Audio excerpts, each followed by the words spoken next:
Here we are again. This video is just questions. I've had some people track me down on various social media platforms, good detective work, to send me questions. Some of them are serious, some of them are not so serious.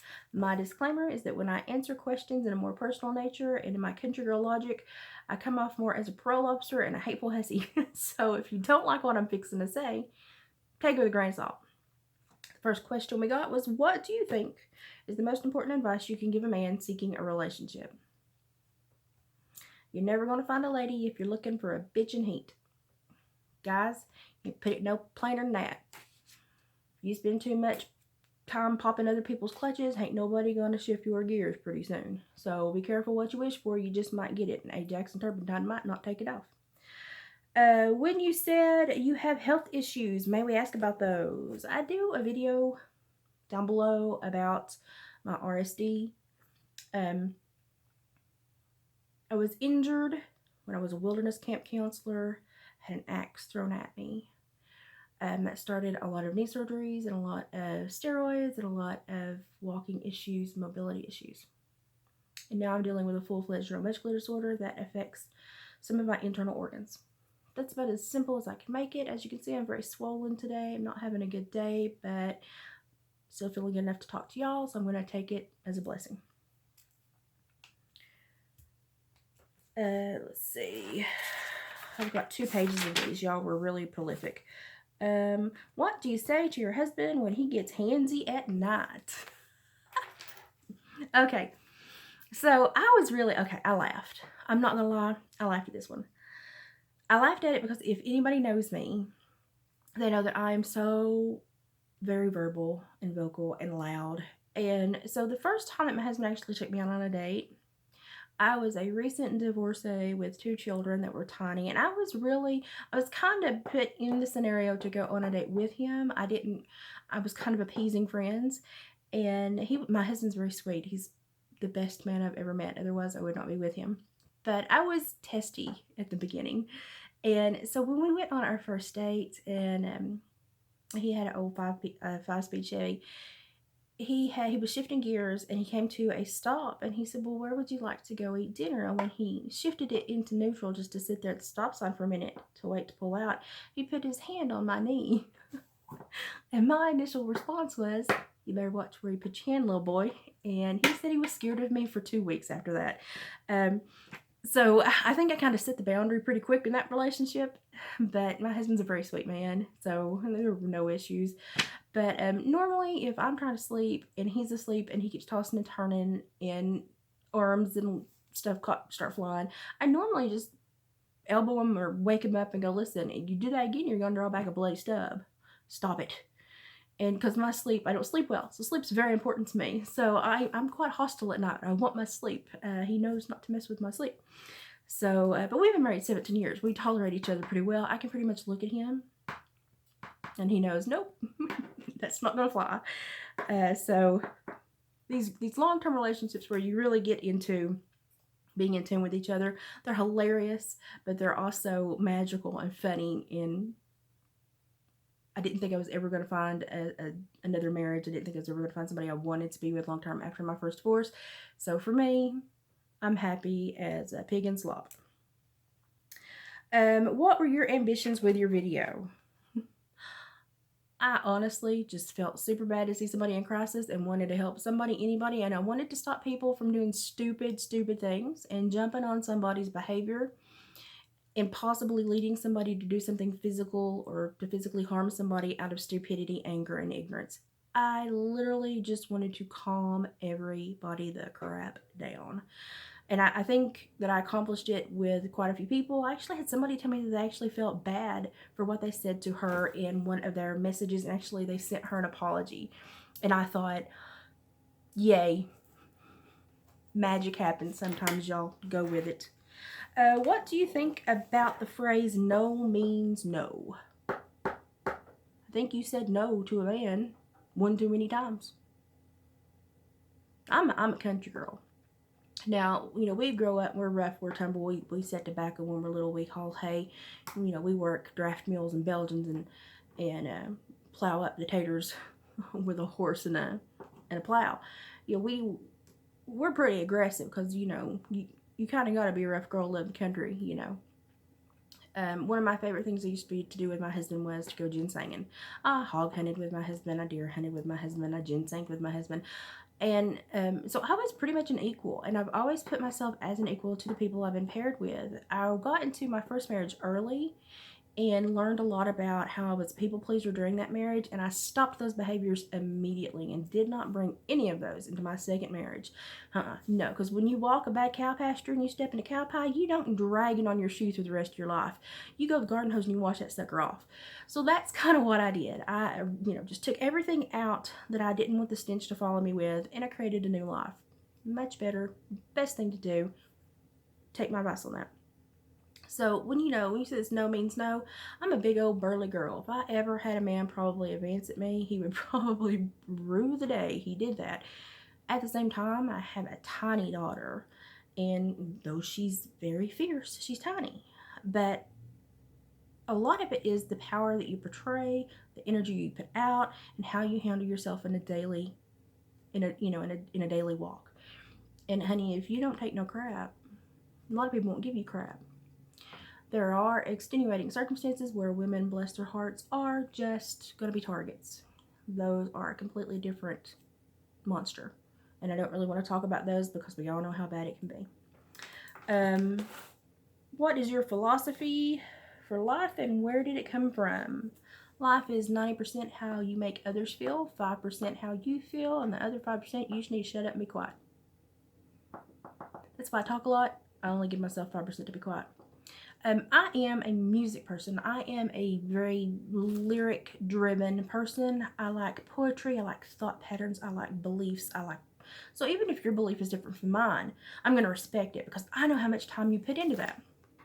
So I'm going to respect it because I respect your time and you as a person. I love lyrics. Love Chris Cornell. Love Queen. Love Soundgarden. That's what all my tattoos are. They're all music related.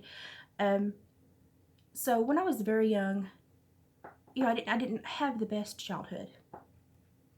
And I found Queen's music at the age of about 11, 12. And I listened to a song called Is This the World We Created? From the Live Aid concert. And it stuck with me my entire life. It is my life philosophy. Do better, be better, help others. Do something good every day. Why should I listen to you? You shouldn't. If you don't want to, I ain't gonna make you. People are like horses. You've got the geldings, you've got the studs, you've got the mares, and every once in a while you find a mule. That's okay. We need you too. Mules are important. You seem to be conservative. What are your views on the LGBTQ community? Rewind. Love Freddie Mercury. Love. He's on my arm. I live in Appalachia, and I walk the streets of Appalachia every day with Freddie Mercury on my arm. I ain't found nobody big enough to give me crap about it yet. Let's see. You sound like my mama. Thank you. I try. I have a lot of bonus children because I was in law enforcement and did a lot of counseling, and my kids were growing up in a small community. A lot of parents trusted me with their children. I have a lot of bonus kids. Love them all. They call me Mama Liz. They're my babies. Got to see a couple of them last night, spend some time with them. So, hey, my bonus child too. You can call me Mama Liz. You said you were a parole officer. What is the scariest thing that has ever happened to you? Honest to Pete, I was in corrections or parole officer for almost a decade, between juvenile, parole, probation. I've always been in some kind of corrective foundational work. Nobody was really super mad. Like, I've supervised murderers. I've had to deal with a lot of gang issues, security threat groups, but and I never found a really bad person. You find good people everywhere. Good people make mistakes, and I never really had, I had some people make, like the top 10 most wanted and get in trouble, and I had to handle some pretty high profile issues. But, for the most part, people are really responsive if you care for them and they know you genuinely want to do the best. And my job was to help them structure their life to be productive in society, to not return to prison. And if they knew that I was trying to help them, they normally hitched up and worked right with me just fine. Now, I did one time go up to do a home visit for a little old man, and he was kind of aggressive. And he told me one day, he was like, well, you know, one day you're going to come up this mountain and you're not going to make it back home. And I kind of looked at him. I'm a big girl. I looked at him and I said, sir, I can't even get you to do 22 hours of community service. So if you think I believe you're going to get a shovel and dig a hole this big, do it. And I laughed. And then he laughed and I went about my business. Probably if he had grabbed a shovel, I would have said, much respect.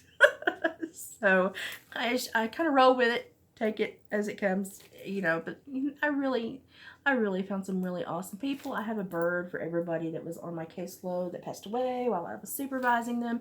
I cared for my people, and I know that they know that, and I miss that job very much. The last one I'm going to answer is, how did you teach your children about relationships? Life lessons, snapshots when you're actively in public. And I use a lot of, because behavior is behavior, whether it's, you know, if it's biological, it's going to be represented in the animal kingdom and in the human eye. And so, when we would be out and we would see people being inappropriate in public, I would literally stop, and I didn't care if the people heard me or not. I would say, kids, look, life lesson. This is something you should never do, and this is why you should never do it. And then I would explain. My children heard me, the people heard me, and they normally left with their heads hanging down, and I think they got a lesson out of it too. Now, was I aggressive and nasty? No, but they knew I was a concerned mother, and that they were being disrespectful, and I was having to take the power to structure the environment so that my children were safe. It didn't bother me a bit to do it. Now, I've raised a son and a daughter, and they are the age of and a year and a half older than the female that's caused all the drama the last couple of days.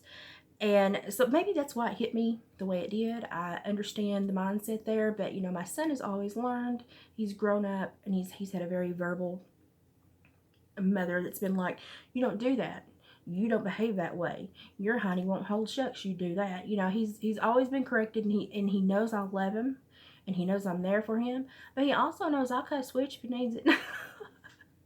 And you know, there's boundaries are a great thing. Now, I don't think I've ever whipped my children. I can't. We always sat down and talked about it, and they hated that. They hated family huddles because they had to address their issues. Parents, huddles are great if you know how to torture your children into dealing with their emotions for 4 hours at a time. And I didn't care if we were in Walmart. When I said huddle up, you huddled your hind end up.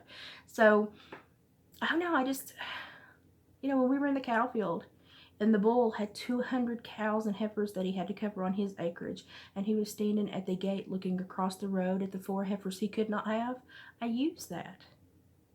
Pay attention. Do you see what he's doing?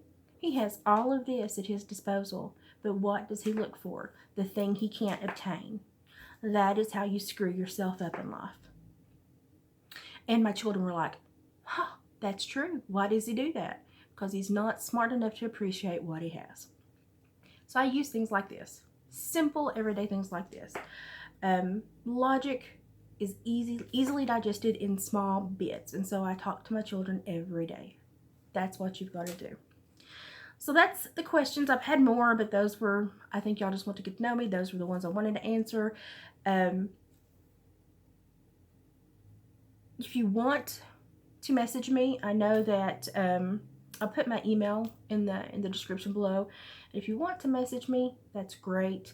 If you find me on Facebook, want to send me a message, I try to check my request, and I will answer and respond. I will not say where these came from. I will not put names to them. If you're going to send me a message and a question, that's fine. I don't mind. Unless I get to know you, you're not going to be on my personal Facebook page, because no, that's not how that works. But I do appreciate all the love, and I want to say that I'm so grateful that y'all are calm and y'all wanted to be a positive movement and a positive energy amidst some really craptastic stuff that's happened the last couple days. So I really appreciate it. And let's look at some fun content for the next few days, can we please?